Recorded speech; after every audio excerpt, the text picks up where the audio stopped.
अब हम अपने आज टॉपिक की बात करेंगे। हमें पढ़ना है एजेंसीज ऑफ एजुकेशन। तो हम पढ़ेंगे classification of the agencies of education, शिक्षा के अभिकरणों का वर्गीकरण। तो इसमें हम पहले देखते हैं कि ये एजेंसी से अभिकरण है क्या। तो एजेंसी का अभिप्राय है एजेंट, यानी कि एजेंट के कार्य से है। तो एजेंसी जो है वो संस्थाएं हैं, विद्यालय है, संगठन है, समाज समुदाय है। तो वो क्या करते हैं कि एक शिक्षा प्रदान करने का कार्य करते हैं, और ऐसी शिक्षा जो सीखने वालों पे प्रभाव डाले। ठीक है। इसके बाद हम आते हैं classification of agency of education में, यानी कि शिक्षा के अभिकरणों का वर्गीकरण। इसके लिए औपचारिक अभिकरण की हम बात करें तो औपचारिक अभिकरण क्या होते हैं।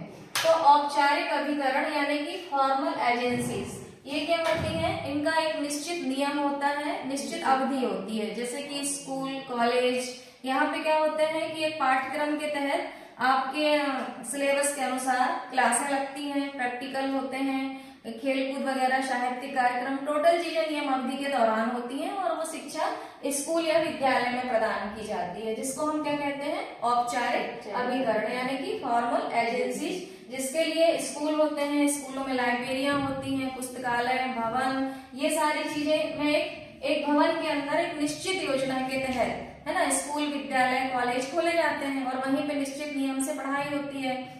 लगातार बराबर पीरियड लगते हैं, खेलकूद प्रोग्राम होते हैं, राष्ट्रीय प्रोग्राम, जो भी कुछ है, मतलब एक नियम अवधि के अनुसार सारी चीजें चलती हैं, किसमें, फॉर्मल एजेंसीज में। अब हम आते हैं अनौपचारिक अभिकरण की बात करते हैं। तो इसमें कोई ना तो कोई निश्चित नियम होता है, ना ही इसकी कोई योजना होती है। और औपचारिक में क्या होता है, फॉर्मल में नियम और योजना के अनुसार काम होता है, और इनफॉर्मल में कोई निश्चित नियम या योजना नहीं होती। तो इसमें क्या होता है, जैसे हम बालक देखो, कोई भी जब शिक्षा ग्रहण करता है तो सबसे पहले परिवार से शिक्षा ग्रहण करता है, फिर समाज से, फिर जैसे जैसे उसका बड़ा होता विकास होता है उसका विद्यालय से, समाज से, है ना, फिर रेडियो समाचार से या खेल के मैदान से, मतलब उसको जहां से भी शिक्षा मिले, घर, बाहर, परिवार, पास पड़ोस, जहां से भी उसको शिक्षा मिलती है, वो स्वतंत्र तरीके से शिक्षा ग्रहण करता है।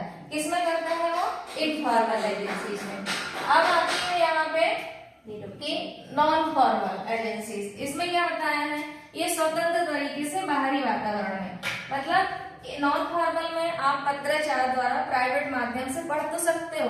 तो नॉन फॉर्मल में थोड़ा सा दोनों बातें आ जाती है। कैसे कि जैसे आप कोई पढ़ाई कर रहे हो तो आपको एक नियम के अनुसार एग्जाम तो देना पड़ेगी, लेकिन एग्जाम देने के साथ साथ थोड़ा सा आपका फॉर्मल भी रहेगा कि एक नियम है कि भाई इस टाइम एग्जाम है, जिस टाइम प्रैक्टिकल होंगे, आपको जाना पड़ेगा, पढ़ना पड़ेगा। लेकिन यहाँ पे नियम नहीं रहता, कोई अवधि नहीं रहती, आपका जब मन हो तब पढ़ लो, दूरदर्शन से पढ़ लो, आप चाहो तो कंप्यूटर से पढ़ लो, मोबाइल से पढ़ सकते हो, किताबों से पढ़ सकते हो, जो पत्राचार से आपको नोट्स मिलते हैं उनसे पढ़ सकते हो। मतलब कोई निश्चित वो नहीं रहता, आपका जब मन है तब आप पढ़ सकते हो। एग्जाम का नियम है कि भाई इस टाइम एग्जाम होगा तो आपको देना पड़ेगा। ये क्लियर हुआ। अब यहाँ पे आ गए हम सक्रिय अभिकरण में। तो सक्रिय अभिकरण जो एक्टिव एजेंसीज की बात करता है, ये भी घर, परिवार, समाज, धार्मिक संस्थाएं होती हैं। जैसे बालक सबसे पहले घर से, परिवार से शिक्षा ग्रहण करता है, उसके बाद समाज में, और फिर धार्मिक संस्थाओं से भी हम आध्यात्मिक की चीजें सीखते हैं। समाज कल्याण केंद्र होते हैं, वो भी शिक्षा के प्रति सक्रिय रहते हैं। इसके बाद हमारा आता है पॉजिटिव एजेंसीज। तो इसमें समाचार पत्र, रेडियो, सिनेमा और टेलीविजन, प्रेस आदि होते हैं। तो सक्रिय जो है ये घर परिवार से बालक सीखता है, और ये जो निष्क्रिय में है, जैसे हम खुद पढ़ते हैं, जैसे इसमें क्या होता है कि इसमें केवल आप सुन सकते हो, इसको आप रिप्लाई नहीं दे सकते, जवाब नहीं दे सकते। जैसे समाचार पत्र आप ही पढ़ रहे हो, रेडियो से आप सुन रहे हो, है ना, सिनेमा देख रहे हो। और इसमें क्या हो सकता है, इसमें आमने सामने, सक्रिय में आमने सामने आप बातचीत कर सकते हो। लेकिन इसमें क्या होता है, एकल होता है कि आपको ही करना है, जो भी पढ़ना करना आप ही समझोगे, आप ही पढ़ोगे।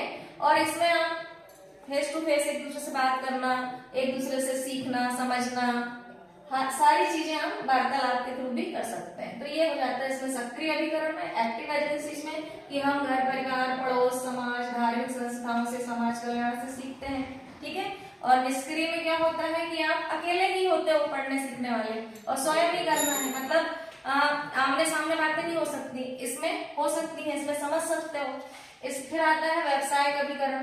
तो कमर्शियल एजेंसी जो होती हैं वो कैसी होती है, वो व्यवसाय की दृष्टि से की जाती है, पैसे कमाने के लिए, व्यवसाय करने के लिए।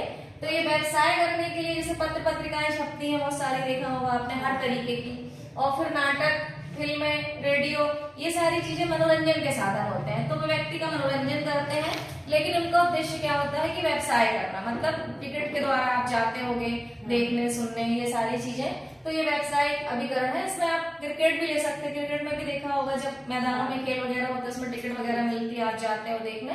तो ये सब क्या हो जाते हैं, व्यवसायिक अभिकरण, यानी कि कमर्शियल एजेंसीज के अंतर्गत आ जाते हैं। फिर आपका आता है व्यावसायिक अभिकरण, यानी कि नॉन कमर्शियल एजेंसीज आती है। इसमें जैसे खेल, स्काउट, समाज कल्याण के केंद्र, प्रौढ़ शिक्षा। तो खेल आपने देखे होंगे, जो स्काउटिंग होती है, स्काउट के एक समाज सेवा के तहत की जाती है। फिर समाज कल्याण केंद्र होते हैं, जो समाज कल्याण केंद्र जैसे कि बहुत सारे आश्रम देखे होंगे आपने, वो समाज के कल्याण के लिए जो बेसहारा लोग हैं जो उनका मदद करते हैं, क्लब देखे होंगे। और इसके बाद प्रौढ़ शिक्षा केंद्र, जो ऐसे व्यक्ति हैं जो पढ़ाई से वंचित रह गए हैं, जिनकी एज निकल गई है, वो पढ़ नहीं पा रहे हैं, तो जीवन में वो कभी भी उनकी आवश्यकता के अनुसार पढ़ाई कर सकते हैं, तो उनको प्रौढ़ शिक्षा केंद्र खोला गया है और उसमें ये शिक्षाएं दी जाती हैं।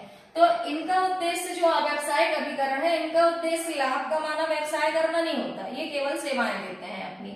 और ऊपर जो व्यावसायिक अभिकरण कमर्शियल एजेंसी है, इनका उद्देश्य क्या है, व्यवसाय करना, मतलब कि पैसे कमाना। तो ये पत्र पत्रिकाएं, नाटक, फिल्म या कई तरह के खेल जिसमें टिकट के थ्रू आपको खेल देखने को मिलता है, क्रिकेट वगैरह, तो ये इसके अंतर्गत आ जाते हैं। तो ये आज हमने समझा कि एजेंसीज ऑफ एजुकेशन में classification of the agencies of education, यानी कि शिक्षा के अभिकरणों का वर्गीकरण। तो हमने 3 तरह से देखा वर्गीकरण, है ना।